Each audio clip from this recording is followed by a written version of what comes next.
আমরা যে সুপারিশ করছি সেই সুপারিশ কোনো দল বা বিশেষ কোনো রাজনৈতিক দলের যে সমস্ত আশা আকাঙ্ক্ষা চাওয়া পাওয়ার বিষয় আছে তার সঙ্গে সম্পূর্ণভাবে সঙ্গতিপূর্ণ হবে এরকম মনে করার কোনো কারণ নেই। যে কারণে আমি অনুমান করি যে রাজনৈতিক দলগুলোর থেকে ভিন্ন মত আসবে এবং সেই ভিন্ন মতের পরিপ্রেক্ষিতে আমি আশা করি সরকার অত্যন্ত দৃঢ়তার সঙ্গে এগুলো মোকাবেলা করবেন এবং বাংলাদেশে ভবিষ্যতের পথরেখা নির্ধারণ করতে হলে আমি অতীতে এই কক্ষেও একাধিকবার বলেছি, আবারও বলি, বাংলাদেশের যতগুলো নির্বাচন হয়েছে তার মধ্যে আগামী নির্বাচনটা সবচেয়ে গুরুত্বপূর্ণ এই কারণে যে সাধারণত একটি দেশ ফাউন্ডেশনাল ইলেকশনের সুযোগ পায় না। আমরা ফাউন্ডেশনাল ইলেকশনের সুযোগ পাচ্ছি।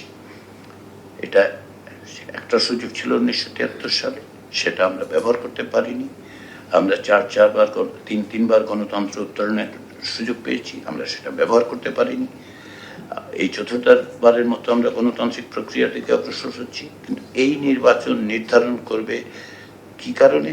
যদি আমরা সংবিধানের এই সাংবিধানিক সংস্কারগুলো করতে পারি তাহলে যেটা হবে সেটা হচ্ছে আমরা একটা স্থায়ী ব্যবস্থার দিকে অগ্রসর হব এবং সেটা নিশ্চিত করা আমার কাছে মনে হয়েছে। তার জন্য অতীতে গত 1 বছরের বেশি সময় ধরে এই সরকার বিভিন্ন সময় যে পরিস্থিতি মোকাবেলা করেছে এবং অনেক ক্ষেত্রে যে দৃঢ়তা দেখেছে তার চেয়ে অনেক বেশি দৃঢ়তার সঙ্গে এটার পরিস্থিতি মোকাবেলা করে অগ্রসর হতে হবে।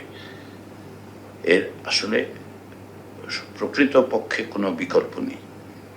সর্বশেষ আমি কমিশনের সমস্ত সদস্যকে আন্তরিকভাবে ধন্যবাদ জানাই। আমার সৌভাগ্য হয়েছে তাদের সাথে কাজ করার।